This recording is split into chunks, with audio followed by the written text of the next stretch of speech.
that was, Uh-huh. Do you think there was any benefit to learning online? Was there anything that's good about it compared to just doing it face to face? well, I think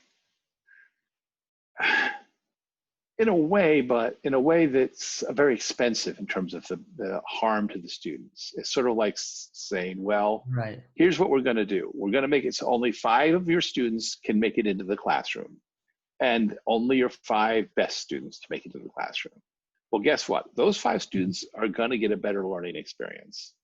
And so the students who typically I was able to reach out to and were able to reach out to me were students who were highly capable. And so it was more difficult to reach out to the students who were in more need of support, because they would frequently be having, the reason they needed more support was typically because they were operating in more challenging circumstances from home.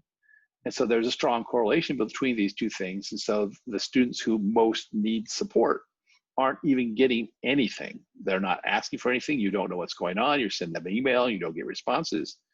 And so those students, because at a certain point you try to support them, and you don't support, but we haven't figured out how to do that.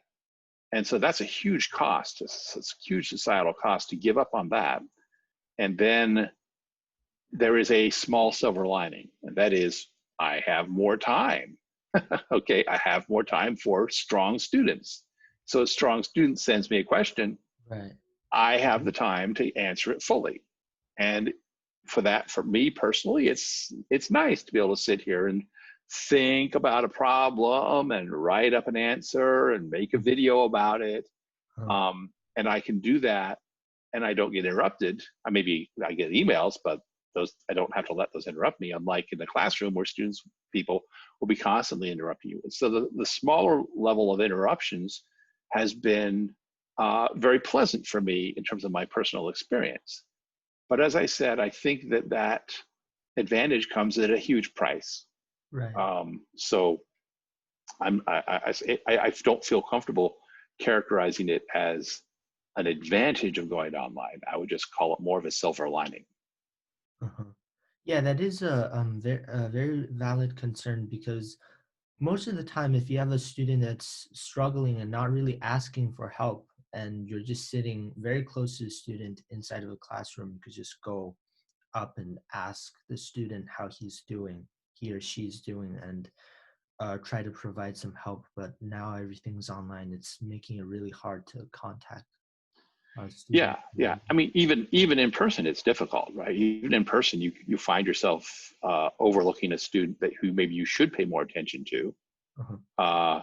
But at least they're there. At least you have some chance of making the connection. And and there's also what we call latency. How long? So if I see a student's having a problem, Mm-hmm. I'm going to understand that it is how significant the problem is within seconds if I actually follow up with them in person. Within a few seconds, I'm going to know, oh, this student needs more follow-up. On the other hand, if there's a student who I don't know what's going on with them, I send them an email, and then a day later, I get nothing back. Okay, it's been a day, okay? And the Yeah. amount of time between when I first suspect there's a problem and actually we can do something about it, that can drag on for a week or 2 or 3, and the semester melts away, and the student has lost the opportunity to be, they're hopelessly behind in the class unless you adjust the class's standards. And so that's part of the reason why there's a big back off on the assignment requirements. And I've been extremely willing to push almost automatically. I will give extensions to people because it's just not possible to be remotely fair. But there's another element of unfairness here, where students who want to get a rigorous education, they do all the work to be on time, and then all these deadlines get pushed out another 5 weeks or something. What work are they going to have to do, and what credit are they going to get in recognition for all the effort that they put in to get those assignments done on time? And so it's very difficult to be fair by almost any measure when you're in this situation. As time goes on, we might be able to figure out some measures or mechanisms for making it more fair and making it more, at the same time, rigorous, but just doing it doing it ad hoc, doing it on the fly has been very difficult to meet all the interests that need to get served when you're doing education.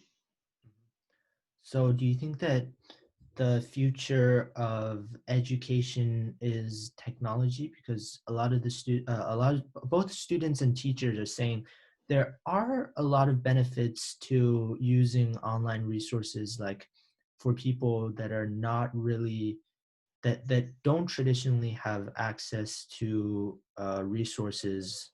They will be able to get more access online. I can't speak to the general situation. I know that in my personal experience, I've become more adept at making instructional videos for my students. And in the process, I have created a library of videos that I can now use in future classes. That makes it so that I will be able to support online classes more readily in the future. And it makes it so that I'll be able to take advantage of technologies that interface with an online experience more readily. So those are sort of positives. And in terms of which technologies will make sense, I think that, I mean, so it has been possible to give some semblance of the current experience all the way back to the late 1960s, 69, and you could mail them to people, and people could watch them and learn just as well as if you go on YouTube now and watch a video. So the question is, well, what's in those 50 years since then, since it's been possible, what's different? What difference is there? And I would say there's very little difference. There is, and we have not seen this technology take strong hold in the world of education.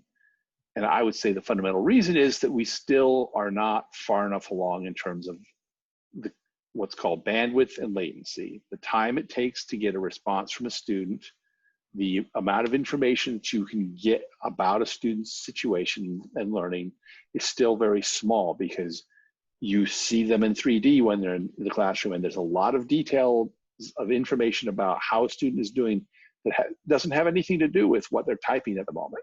Okay, it has to do with their posture. It has to do with what you put up on the walls in the classroom.